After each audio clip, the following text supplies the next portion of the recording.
we here. Titans Global. Let's go. Started with a vision, two voices in the mix. Max and Link together, building something that'll stick. Every episode we drop, yeah, we're reaching new heights. Titans Global on the map, burning bright every night. From the first recording session to the fans that tune in, we've been grinding every day, yeah, we're destined to win. Titans Global, that's the name, that's the brand, we the fans. Speaking truth through the microphone, messages that we send. Titans Global, that's the movement. Titans Global, feel the power. Titans Global, we keep pushing. Titans Global, this our hour. Titans Global, Max and Link. Titans stronger than you think. Titans Global, that's the way. Titans Global, every single day.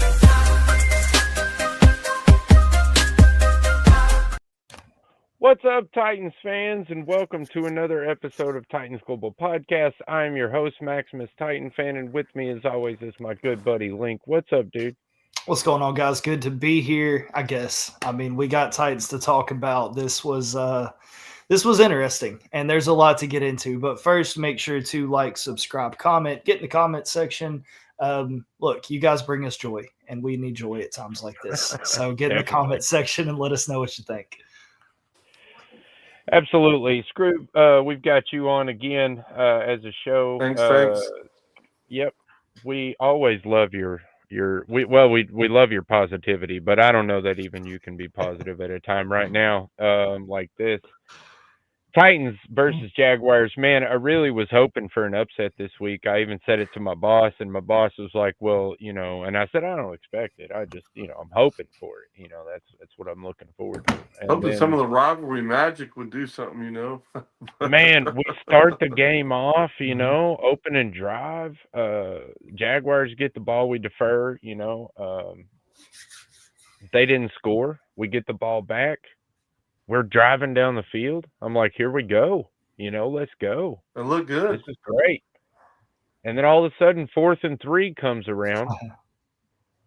And after last game, I was like, oh, they're going to go for it, dude. We got nothing to lose. What the hell, let's go.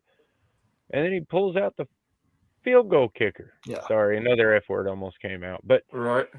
He pulls out the field goal kicker and takes the 3 points, and it ends up that's all the points the Titans got that week. So the non-aggressive play call, I mean, we went right back to it after we had a stellar 2 weeks, in my opinion, as far as the performance goes. Well, it didn't show up on the scoreboard in wins or losses, but we still looked a lot better than we did this game. The few people that were in the stadium were booing that call, man.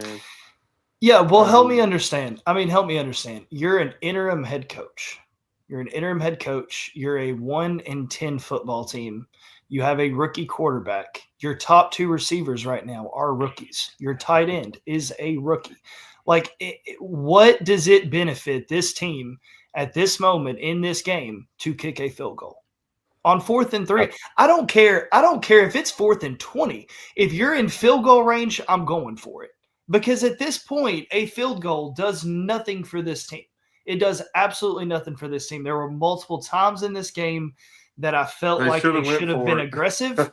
And I don't know what punting and field goal kicking does for you at this point. So I don't have answers to this one. I'm puzzled that an interim head coach who has nothing to lose and a team that has nothing to lose plays like they're on some kind of playoff push. I don't get it. I don't get it. That's the part I don't understand, man. How do you be so aggressive that you go, I think it was 7 or 8 4th down attempts in the prior game and last week's game. But in this week's game, we didn't even go for it on 4th down until the fourth quarter when we were absolutely forced to. Yeah, it's mind-boggling. You're forced to from the first snap of the game because that's where you're at. I don't care where there was a situation where they're on their own 35-yard line. It's 4th and 5, I believe. I'm going for it there because again, what does punting get you? Where does that get you? So whatever. I digress. But you said you're forced to at that point. I feel like you're forced to at kickoff. Yeah, no, you're right. because I mean we don't have anything. I mean, what are we trying to protect Yeah. exactly? And roster evaluation, we've talked about it multiple times, is all we're really looking for at this point. So Mhm. you Yeah, need I to know, play your right? players in your plays at the exciting, see who can show up in the clutch, helm. Players like that, that's what you need to be doing right now. But it just looks, like you said, like he's trying to protect something. What are you doing, dude? You're not protecting your job. You know you're gone. Let me Yeah, I mean, let me ask you guys a question, and this is a very loaded question, and it's just off the top. So feel free to think about it as we move through the show. But what have you learned this season about this football team as a whole? What have you learned about this football team? We are Just a long way do competing. again. Right off the rip. I mean, Yeah. we are a long way from competing. Yeah. Scoob, Unless- first thought in your head. What have you learned about this football team? nothing. Exactly. That's what. But that's a perfect I've example learned because that Cam Ward is not ready to yet. He needs a lot more reps. So I'm down for going for him. He's a long ways away from being our franchise quarterback. yeah. I know there's whatever this, whatever that, but I don't know. Yeah, we got a long ways to go. And that's the worst part about it is that's what this whole season was about, right? You have young talent, Yep. you have fresh faces, you have an unproven coaching staff. Like this whole season was just to learn. We knew we weren't going to be in the playoffs. We knew we weren't going to make a push. We just wanted to learn what we had. And the worst part about it is we haven't even done that. We haven't even accomplished that. So I say that to say that moving forward, you have to put people in place who are leaders. This coaching search is going to be one of the most important coaching searches that the Titans have done since they moved to Tennessee. Like this is a defining moment because you're heading into a new stadium. You're probably about to rebrand as a football team. They got to figure this out. So I say all that just to say, I hope they know what they're doing, And who's the Let me diamond say- in the rough that's going to fix all this? Exactly. I don't know where the answers are. I couldn't I think tell we're you. all laying our hopes on Bergonzi. I think that's what 90% of the Titans fans are just. And I that's do what we go trust to sleep Bergonzi. with. I do trust him right now. He's made a lot of good choices so far. I mean, you're not going to make 100% of your choices right, but he's made some good choices. So he's earning my trust. I can't be upset with him. I will say this though. I'm sure all you guys remember back in the day when you were in school and your teacher was somehow sick or couldn't make it into work or whatever, and you got that substitute teacher for the day. Nobody acted right. You remember that feeling though when you were like, shit, yeah, man, substitute teacher's here. We're going to screw off all day, pass notes. We're going to fucking flick, whatever. It was the movies for me. It was the movies for me. We get to watch movies. Yeah, they would have no idea what we were doing. So they would just be like, hey, let's watch a movie or whatever. Absolutely. I mean, it was a completely relaxed atmosphere, but it was also absolute chaos. No control at all, right? That's what Mike McCoy feels like to me as a head coach. He feels like the substitute teacher, the guy that's there, but not really. I mean, on the sideline, I said it last week in the show when we were talking about Cam Ward being mic'd up and how almost forced it sounded when Mike McCoy was trying to congratulate him and use that. I don't know. It just seemed like the terminology I don't know. The whole thing just felt weird. It felt weird. And I don't know. I just think that Mike McCoy, here's my question posed for the show. Has the players given up on Mike McCoy? Are they done for the season? Have they given up on the season? Well, Jeff kind of answered that question for you, though, didn't he? Well, that's Jeff. That's one player. Sounds like there's a lot of players on this roster. Well, yeah, I agree with you on that. So let me ask you, and maybe Jeff is your answer. Who is the leadership on this team? If you had to point to, let's say 4 players. Okay, so Jeff is one. Let's point to 4 players. who are leaders on There this isn't 4 players. exactly. So Yeah. okay. So by saying that, you're basically saying we don't know who's given up and who hasn't because Well, there's you can no tell. leadership. There's Gray no hasn't culture. given up, and DK hasn't given up. And Ward hasn't. Ward has been a beast out there, just getting sacks. So I don't think they've given up yet, but I can tell that I don't think they care anymore. But I don't think they've given up. So I point to those guys, and then let me point to a few others. What about Tavondre Sweat? What about J.C. Latham? What you see where I'm going with it? There are some players I can point to and say they are going out there and giving 100%. There are others, Yeah. Jalen Armour-Davis, and maybe Jalen Armour-Davis is just bad. I just have to crap on him every chance I get.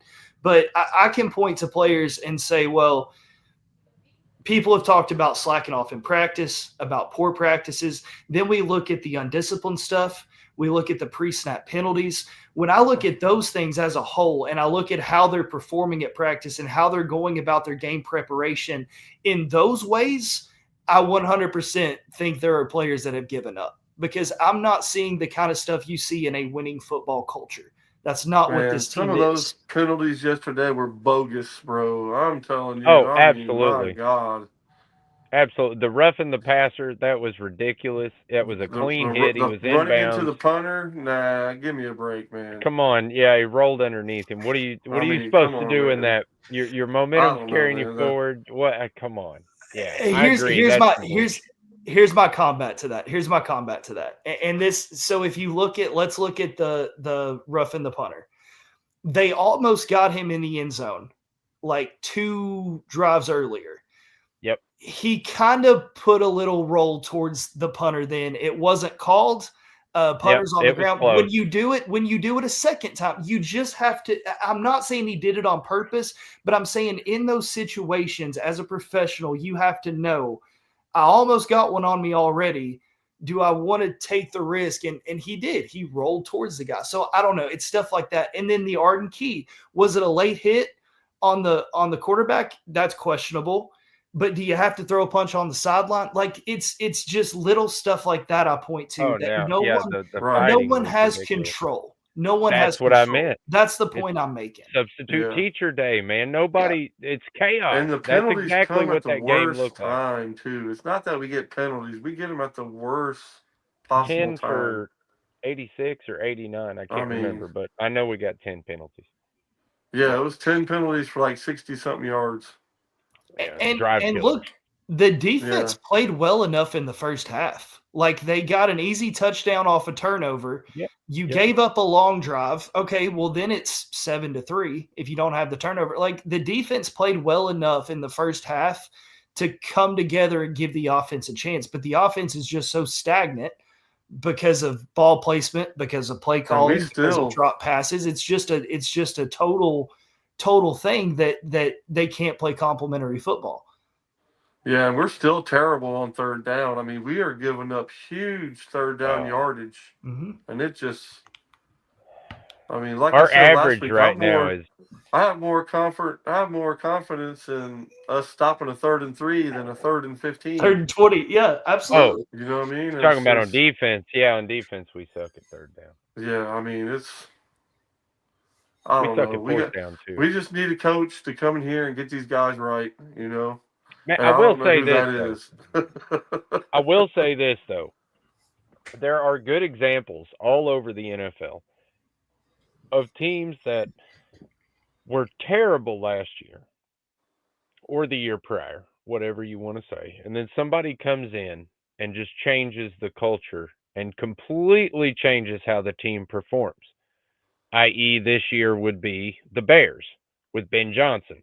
He came in. I mean, look at Caleb Williams right now, dude. He is on a warpath. He's throwing touchdowns left and right. I mean, they're first in the division, right? Yeah, I was going to say, dude, man. I mean, that's a hell of a division. I wouldn't want to be in that division, by the way. But just saying, it can turn around with the right leadership. Yeah, you forgot another name in there. You did leave out a name in there. Somebody who's came in, taken the franchise by the reins. Shut up, man. Come on now. Change the culture, made it a winning program. I think they also lead their division, if I'm not mistaken. Yeah, they do. But a guy Man, named Mike Vrabel, jumped did off something Mike very Mularkey's similar back, to that. bro. Very Mike similar Mularkey to built that. that team. Mike Well- Mularkey built that team, But man. what Vrabel had that Callahan will probably Tannehill. never have. That's what Vrabel had. Tannehill. A What good he quarterback Vrabel- makes a good coach. So who does he have now? He's got a great quarterback. Was he a great quarterback before Mike Vrabel took over that team? Yeah, he's a great honest. quarterback in college. Be I mean, he honest. was a Great good Be honest. quarterback that had good potential, but he needed the right play caller, and he got needed the right, play caller. staff in place. And it's not just about Vrabel; it's about what Vrabel brings with him in a staff. I'll see what agree I'm with getting you at? that Like he that, gets. that's a huge He part. is a culture guy. He is a culture guy. He's a strong personality. Exactly what we were saying we need is somebody just like that, because Callahan obviously did not work, and I don't want somebody else that looks like Callahan. So Right. yeah, I think our next coach needs to be a strong character, strong culture guy. And yeah, unfortunately, Vrabel checks those boxes. Well, and let me say, like, I'm not taking a shot at the ownership on this one. Vrabel was out the door either way. When that Patriots job opened up, I don't put that all on this franchise. Like, Vrabel wanted to go to New England. You know what I mean? So there I'm are a lot of surprised things they I didn't blame hire him the ownership first for, year. but that's not one of. Now, I do blame them if it's true about them calling to inquire about players and them shutting the door because it was Vrabel. That, if true, that I have a problem with. I'll be honest. We had him on the show like last week, I think, or week before last, whatever. But Turon Davenport hasn't reported anything on that. Jim Wyatt hasn't reported anything on that. Gannon hasn't Right. reported anything on that. So I don't really think that's. I don't really think that holds any water. You know, there are certain media members that when they say it, I'm like, oh, okay, well then that's probably true. Right. You know, but yeah, until they come out and say it, I'm not going to say that's true. That's fair. I just enjoy feeding the conspiracy, and the fact that it wouldn't shock me. The fact that it wouldn't shock me if it was true is the Absolutely. real problem. That's the real Yeah. problem. Is that I would even think that that's true. You know what I mean? I- Like that's the I mean- doubt I have in my mind for this ownership. I think that's just people putting their own, you know, spitefulness Right. in play. Because That's I fair. mean, a lot of people are petty, and I think that's where people they want to say that, you know, oh, she's just petty and she didn't do this or whatever, which could be true. I don't know. I'm not saying it's 100% not true because I don't know, but I don't Right. think it's true. I mean, her father was Bud Adams, who moved a whole franchise. Oh yeah, just to piss people off. So I mean, you know, I was gonna say beyond that. I mean, any of the early NFL owners are, we'll say, shady characters, to say the Yeah. least. You know, Fair most of them are slightly shady. And What they did to make billionaire their money. isn't shady? I was gonna say, yeah, Yeah. it's kind of how you make money like Good that, point. is being shady. So let's hit some of the checkpoints on this game. Offense took a huge step back as a whole. Cam, you know, I think I don't remember who said it. I think it might have been Jim Wyatt. But he said, you know, Cam missed a wide open A.O. Manor on third down, and the very next play, A.O. Manor dropped one right in his hands.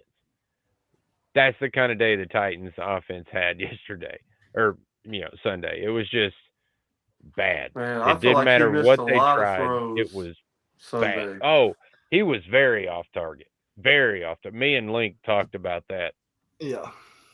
during Because the he had game. happy feet, man, and he really didn't even need it. I mean, they were putting a little pressure on him, but the line was doing decent. You know, and he just, I don't know, man. The right side looked awful. I mean, Awful. Yeah. there was times when I just wanted him to take off running, and I'm sitting there in the end zone looking at the hole. I'm like, run through this hole, and he dips it. I mean, I don't know. Here's the problem. I'll the give problem. you that. And He didn't run as much as he should. well, you saw this in college too. Cam Ward, and he got away with it. But instead of stepping up in the pocket, he likes to drift back and make a big play. And it works great on ACC defenses. In the NFL, it's not all. It doesn't always work that way, and I think he hasn't adjusted to the speed of the game. And look, a lot of that's on coaching. I get that. A lot of that is on player development, and he has time to improve that. But you're seeing kind of the overextension play against him, and I think that's the biggest problem to this point because the line isn't perfect, but he's not helping him out either with where he's going and what he chooses to do in the pocket. And then his ball placement doesn't help his receiver. It's just nobody's on the same page. And that's a lot of Cam and it's a lot of coaching. That's the biggest problem. Nobody's on the same page. Nobody knows what Cam doesn't know what the offensive line is going to do. The offensive line doesn't know where he's going to be. The receiver doesn't know the right spot to be in for his ball placement. Just nobody's on the same page. Chaos. It's absolute chaos. Absolutely. It's substitute teacher day, man. I'm telling you, that's exactly. The problem is these guys are making millions of dollars. Mm-hmm. You know what I mean? Yeah, but they're still immature. I mean, let's be honest. Let's be real. If you made millions of dollars playing a game that you enjoy playing in high school, but now you're making millions of dollars doing it, and you're just out there having fun. I'm not saying it's not hard work. I'm just saying you're out there having fun, making millions of dollars, and you only work like a third of the year. I mean, let's be real.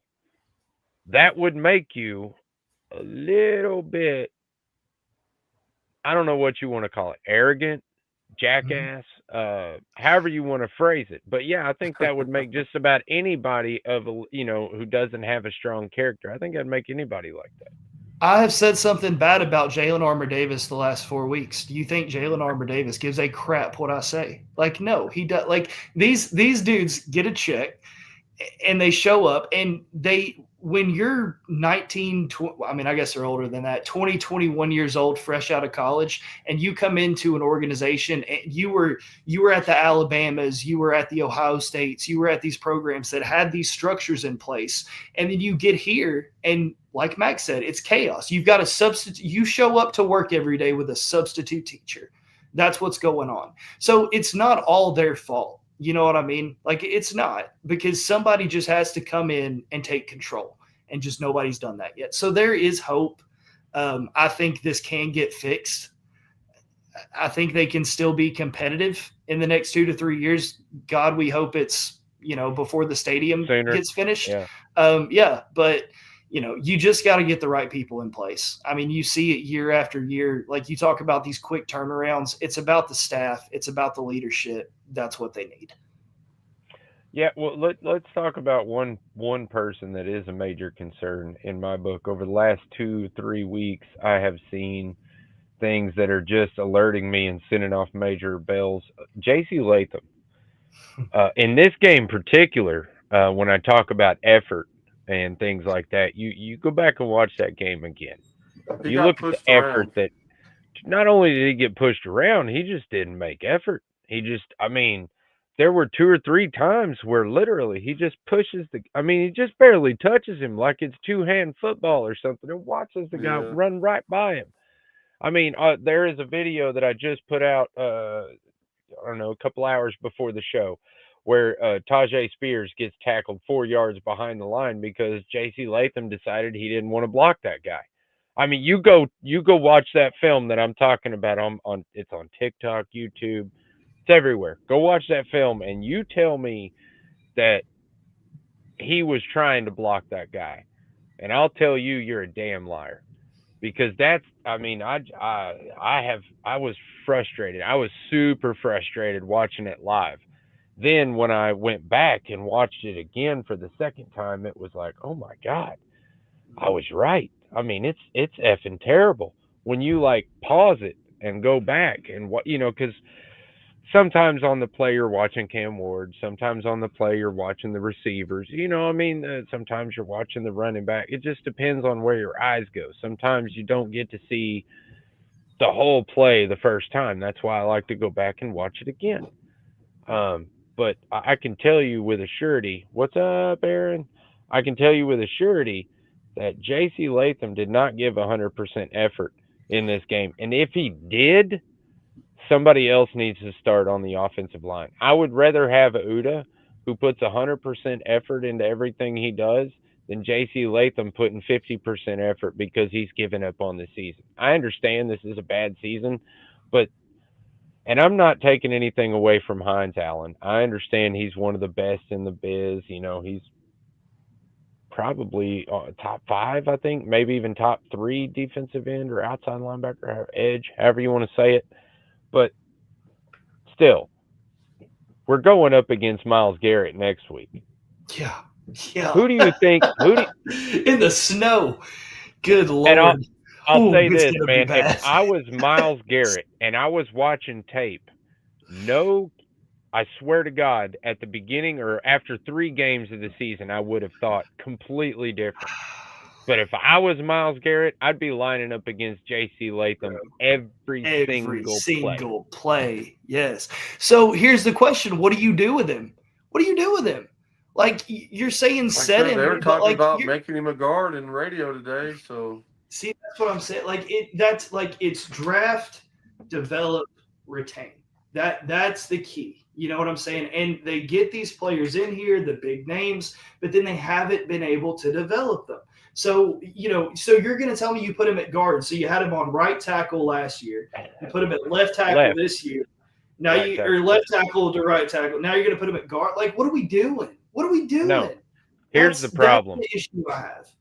We wasted a draft pick on a guy that we believed our old ass offensive line coach knew what the hell he was doing when he said that this was the best offensive. I mean, But we believed in this guy. This was offensive line Jesus. Remember, that's how we dubbed. Exactly. We're the fools. Exactly. This is where I'm at right now. We are the fools. We got fooled once again.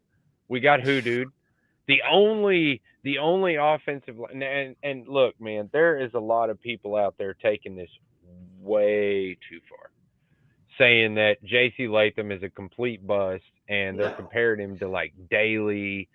No, maybe, but people are starting to say that he's the worst offensive lineman we've ever drafted. And let's not forget Isaiah Wilson, who never even took a damn snap as a Titan. We've been just and that was a first-round draft pick. If you're not a Titans fan and you're watching, say a prayer, because we went from Isaiah Wilson to Jalen Duncan to Andre Dillard. And hey, J.C. Latham is basically the ceiling at this point. Like, if this is as bad as it gets, I'm never saying it can't get worse, you know? They got a lot of work to do. Hopefully they can find a new offensive line coach. It's a definite more concern. Modern and can get these boys back on the right track. Look, when Jeff Simmons called out J.C. Latham in the game, we right after the game, me and Link both said, "Is that questionable character for Jeffrey Simmons to be coming out and saying things like that?" Because at the time I hadn't seen play this bad, but it is apparent at this point that he's not putting 100% effort into it, and that must have been what Jeffrey Simmons saw in practice. That really, he had to express to the media, because I don't think you should put stuff like that out for everybody to see. But sometimes, if your coach ain't doing his job of bringing it to the guy's attention, sometimes as a leader of men, you have to do that as your job. So I question whether I was right in questioning him. Well, you should hear Jeff, man. Jeff's tired of people half-assing. He really is, man. You can't be half-assing in the NFL. Just because you're talented doesn't mean you can't work. You got to work hard, and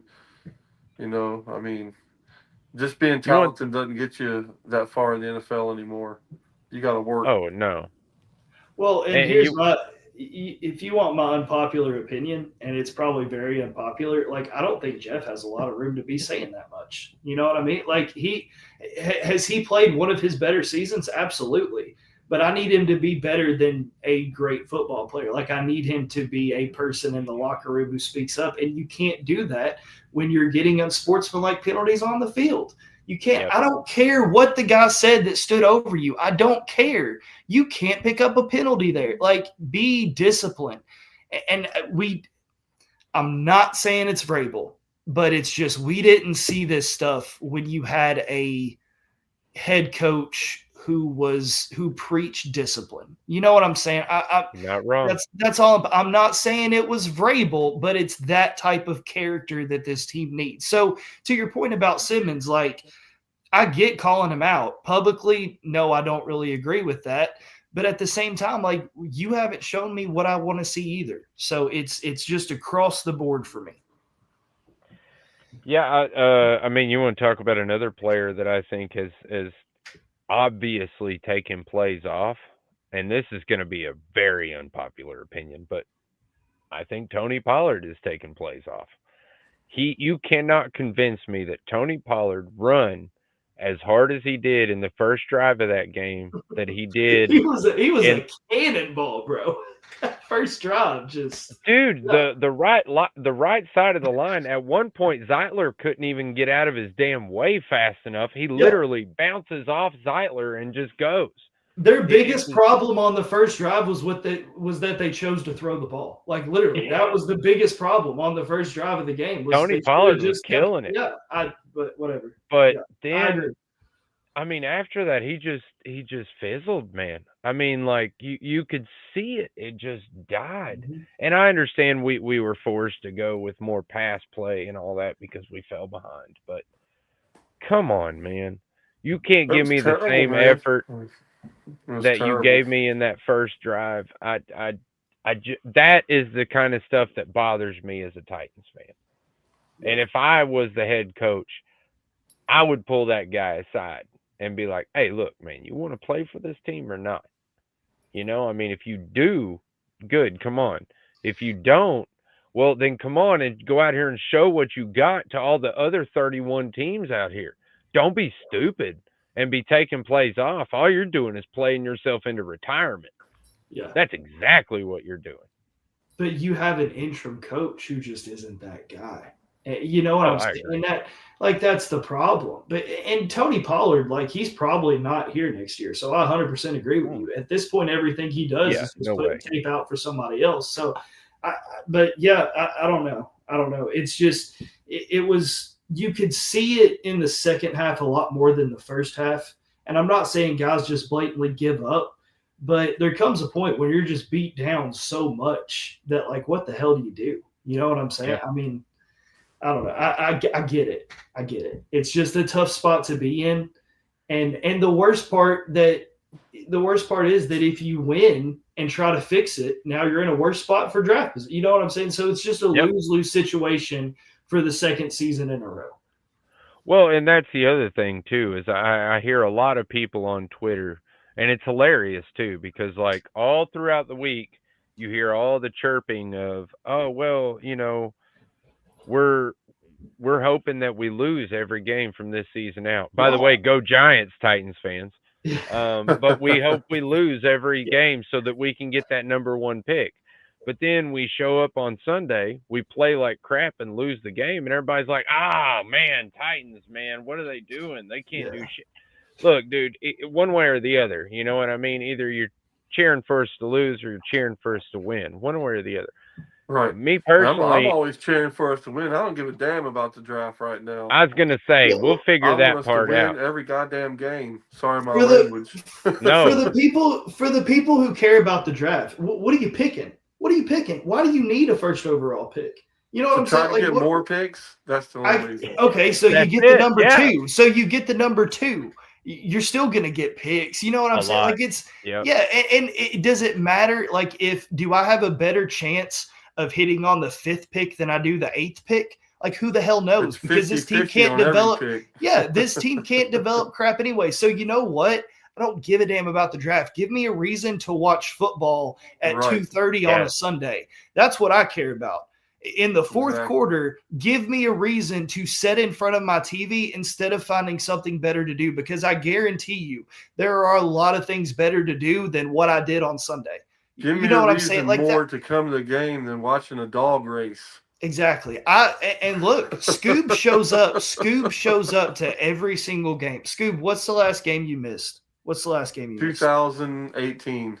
Okay, Scoop shows that this team does not deserve people like Scoop because I work my ass off on a daily basis. And personally, I don't want to spend my hard earned money to show up to a cold game on Sunday and watch whatever the hell they just put on the field. So Scoob is a better man than I am. Give people like Scoob a reason to keep showing up. Yes. That's all I ask. That's all I ask.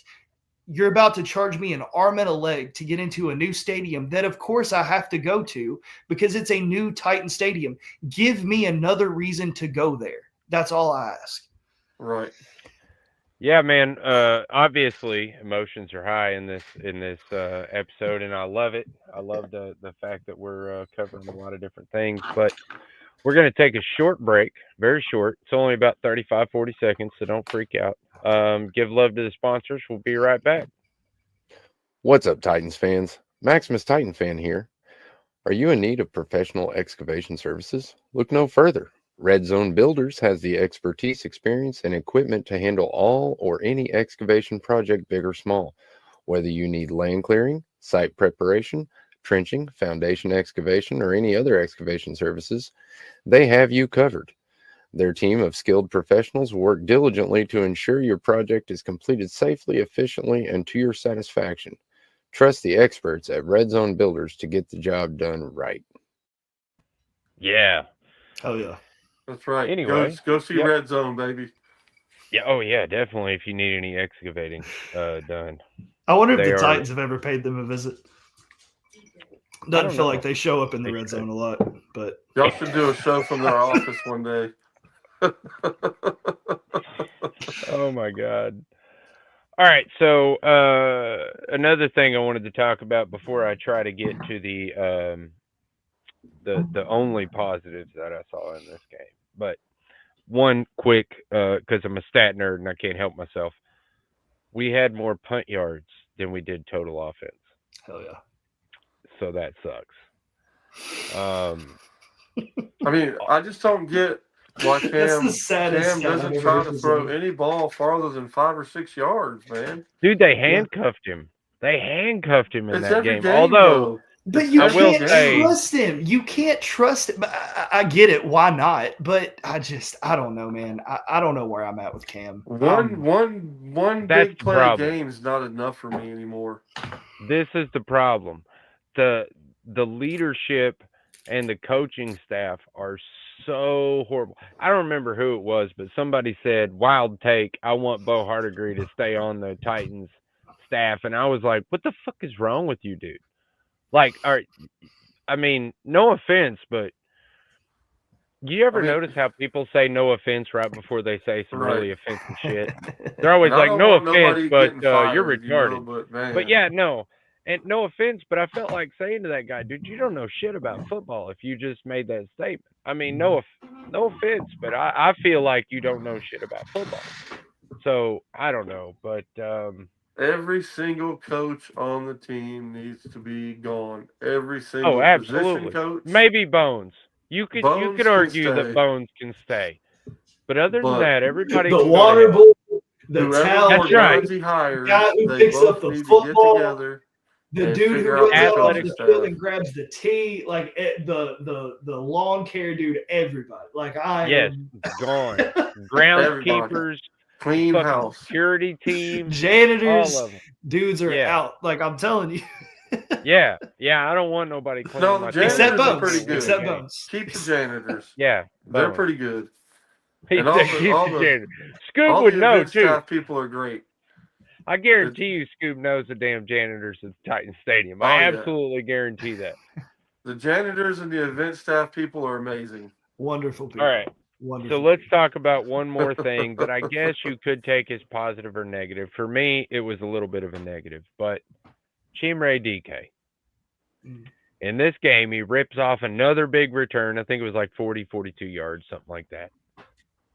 But he also, the last 2 games, has made critical mental mistakes that make me go back to the basic. Quit worrying about trying to hit that home run. Catch the ball. Do your job first. Then if you get free, fantastic. If you don't, that's okay. I'm happy with you just catching the ball and giving us decent field position. But the first one, I think it was last game. I can't remember because, to be honest, but I think the last game he fumbled out of bounds, Yeah. and then this game I think he just straight up fumbled while he was doing a return. And then the one where in this game he fair caught it inside the 5. I He mean, you had can to even right see there. it. Well, and remember the one too, he picked up on like a double bounce trying to make something happen. It wasn't a fumble. It wasn't a fumble, but it was. I think that's actually where they ran into the punter, where it bounced twice yes, and he it grabs is. it. Just yeah. But I'll say this: out of the one time that I can actually say, all right, 100% wasn't his fault. He was trying to do what was best. There was another Titans defender right there trying to block somebody, and the ball came down It really touched him. close to him. Mm-hmm. And It I touched feel him. like DK was like, "Oh shit, I better get this ball before it touches my defender and somebody jumps." Yeah, on it." that was right in front of me. It touched him. I was gonna say I really feel like that's what was going. And in that moment, I'm like, "Hey, heads up play, dude. That's a good footballer right there. Quick decision making." But then he goes right back and I mean catches that one inside the 5, and I mean you say he had to, but immediately after he catches that ball, you see him visibly being upset with himself. I don't know if he said shit, but it looked like from the head jerk that he did and all that, he probably said shit. Well, Right. and here's why that happens, because he is a young player on this team who is trying to do too much to elevate the people around him. And that is a really great thing that you want to see a young player do. But where you have to be careful is there's another guy who couldn't play this year because of injury, but very similar to that. A young guy who was trying to do too much to elevate the players around him, and it didn't work out. And that's Will Levis. So there is a line you kind of have to draw where, you play within your means and do your job, and you do your job well. And so someone needs to get in DK's ear and just say, stop trying to do too much. And that's what I hope doesn't happen with Cam. And he's a It's the rookie. same That's situation there. That would be the job of the head coach. If we're going to Absolutely. give Cam See? time, we got to give the other guys time. That's the thing. Yeah, see, that's the thing that really upsets me about the whole Cam Ward thing is even with, first of all, even with his coach getting fired halfway through the season and his second head coach being completely inadequate. I mean, obviously inadequate at his job. After 12 weeks or 13 weeks, 12 weeks of play, people are ready to give up on Cam Ward already. But because they haven't seen anything. That's why. They haven't seen nothing. Not Will one Levis spark of at nothing. least one full season and then another half season that he played when he came in relief. He hasn't even gave us like a Will Levis game yet, or nothing. And I think that's what bothers people the most is there's been not one spark of anything. I disagree. You go back and look at the game previous to this against the Seahawks. Go back and watch that game again. It wasn't that Cam didn't play great enough, because honestly, that was probably his best game so far this season. But the players around him couldn't play good enough to keep Seattle in reach. Well, see, in my opinion, he missed a lot of players in that game. He missed plays. I just don't. I see him making the same mistakes every week, and that's what I see, and that's just my point in it. It starts to stack. Yeah, maybe he's getting better stats wise, but field of vision wise, my eyes, I don't see much getting better. I will say that somebody said something about him looking, or his box score being better in this game as far as like completion percentage and all that crap. And I was like, look, box score is box score, man. I say it all the time. The eye test is the real truth. I mean, when you throw 15 passes out of 3 yards, of course you're going to have a good. Well, that's why I say don't give up on Cam yet, because clearly I'm already seeing bits and pieces of players giving up. In the next few weeks, we're going to see a lot more of that. Yeah. And it's going to get a lot worse. So it's going to be really hard from this And the point defense forward is giving up on to the try offense, man. to. Well, I it's going to mean- be really hard to try to evaluate anything from this point forward because the staff is terrible. The players are not playing. They're not disciplined. I mean, there's even the playbook. You know, as an interim head coach, I don't know how much you come in and mess with the playbook.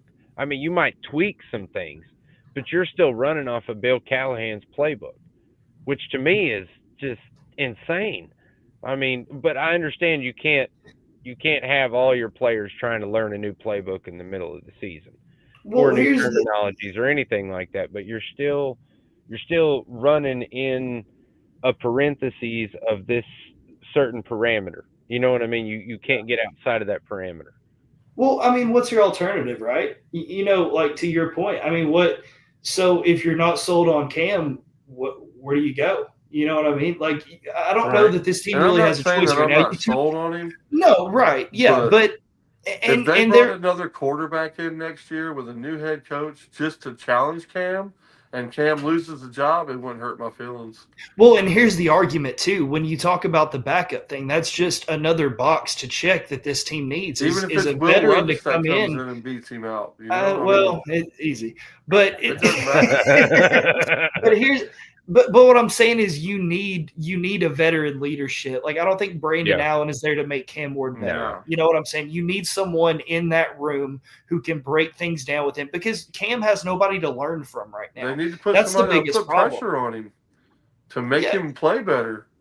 Right. Well, I will say but- this. Cam is starting to figure out what his outlet is. And his best outlet right now, does anybody have any argument for the best outlet is Gunnar Helm? Gunnar Helm. Yeah. Yeah. Hit him for 6 of 7 this week. And I think Clearly he broke the a catch connection is record there. too. Clearly, I think yeah, Helm- probably for a rookie tight end. Yeah, you're probably right. Well, Yeah, I I mean, think I- he I've broke been the sold on Titans that record since for like the best catch percentage for a rookie year for a rookie. Yep. Yeah. I would Or believe something that. like that. They set it over the. But yeah, so I mean, yeah, and you've got the pieces in place. But the problem, what I worry about with Cam is in how many weeks, like we had 1 week where we were like, this is Cam's best game, 100%, right? But then we had a week prior to that, and now this week where we've said, well, this is Cam's worst game. You see where I'm going? Like where he starts to stack some of the mistakes. But again, I don't know that you have an alternative. Like I'm not moving away from like I Cam said- this year, but I guess you can bring somebody in to challenge. Who are top quarterbacks that are going to be free agents this year?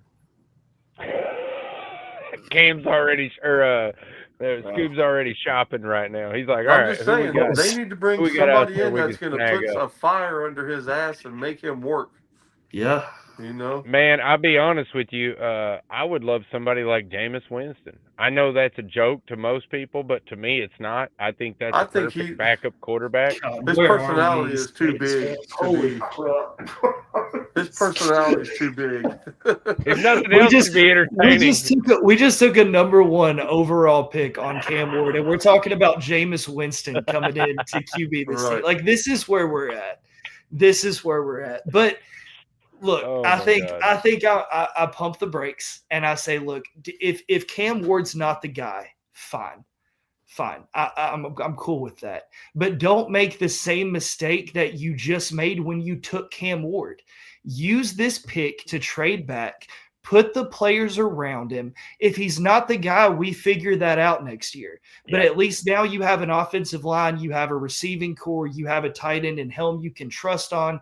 Hopefully you have a defense. Now you've got the pieces in place where the year after that, you look at the quarterback. You know what I'm saying? Because it's so 50-50 with these first-round picks anyway, just like Scoop It said. is. Don't make the same mistake twice. Build this team, and then if Cam Ward's not the guy, then go get your quarterback. That's where I'm at with it. You know, my faith in Titans drafting quarterbacks just is not good right now. Terrible. We It's have never terrible. drafted a professional. We have never You're not drafted wrong one there. quarterback that has been Mariota, you can I have to. No. I have to do it. I have to do it. Who's that? You saw the Mariota Mariota is to Traylon Burks, right? Please tell me Oh you God, saw yeah. the Oh my! Mariota He to had Traylon one Burks, catch The for 5 one-handed- yards. bro.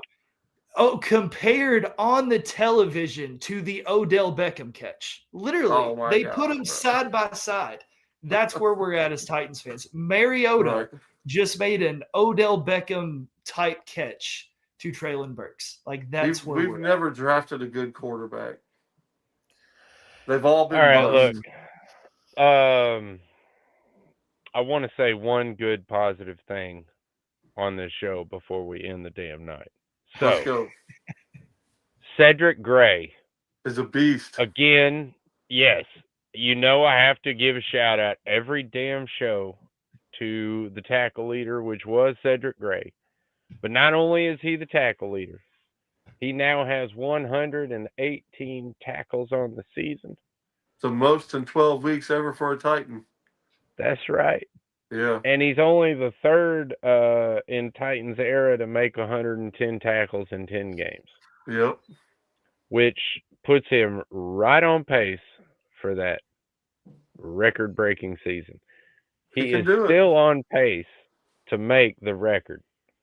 Pro Bowl And player. if he does that, what? Pro Bowl player. All pro. I think Gray needs so, to be but all pro. I think I so, don't but know. honestly, I don't He's I'm not think saying anybody first but team Big All-Pro. Jack. Making a case. I'm not saying first He is making team a all case. pro, but if he keeps playing like he does at the end of the season and stays on pace, he's all pro. I mean, But the point of that is to get the players, not the team, right? Like you look at that as a player, and he's made his argument 100%. I'll say this: the early voting has, or some of the early voting results have already came in. I think it was Jim Wyatt reported that Jeffrey Simmons was the third defensive tackle on the list, and Chimere Dike was the second returner on the Which he list. needs By to the be way, number if you one. haven't, I was gonna say if you haven't gone and voted for those guys, go do so. But I think Gray wasn't even in. He was fifth or He something. made his argument. I don't know. I was going think to he say was he number definitely 5. should be up there. Yeah, he definitely should be up there in the top 3, top 4 linebackers this season. But that's where I'm going to end it. Do you guys have any final thoughts or anything you want to spread before we end this one and go to our next pre-show? No, not much. Like I said, that was one of the worst games I've watched in person. But besides that, I did see a lot of the young guys on the team. They do show me some promise, so I'm excited for the young guys. Helm played really well. DK played well, even though he fumbled. He made some big plays. Gray making big plays. Jahad Ward making big plays. So there are some positives on the team. So that's what I'll end that with. We got a few things to look forward to. But this game this weekend, whew, they got somebody that they got to cover, buddy, that I don't know if they can. Yeah, it was pretty rough, man. Yeah, well, it feels like that every week at this point. And you look at this one, and to me, this was most upsetting because if you look at the schedule, like the Saints are sitting there, but this was one of those, it felt like a gettable game at home against a rival, going to be physical. Like I look at the rest of the schedule as, you play Cleveland. That's going to be in the snow. It's a 50-50 game. Yeah, not looking great. And then you got the Chiefs somewhere in there. Hey, they're beautiful right now. Yeah, but they're going to be. I mean, they're going to be fighting for a playoff spot against the Titans, and that scares me. Patrick Mahomes fighting for a playoff spot against the Titans kind of scares me. I don't know. We'll see. But then the Saints game, you say that's the most winnable, but if you win that one, that might be your number one pick. So it's just it's a weird rest of the season.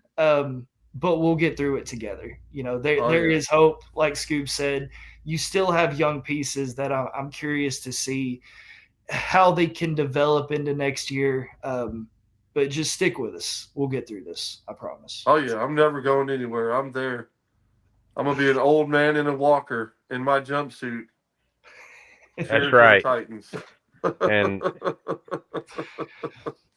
And if you've stayed with us this long, we appreciate it. Like, subscribe, all that stuff. Yes, sir. Tighten up. We're just here for you guys, and yeah, we'll be back Monday night to You do better the be preview for following. the Don't make me Browns. come find you.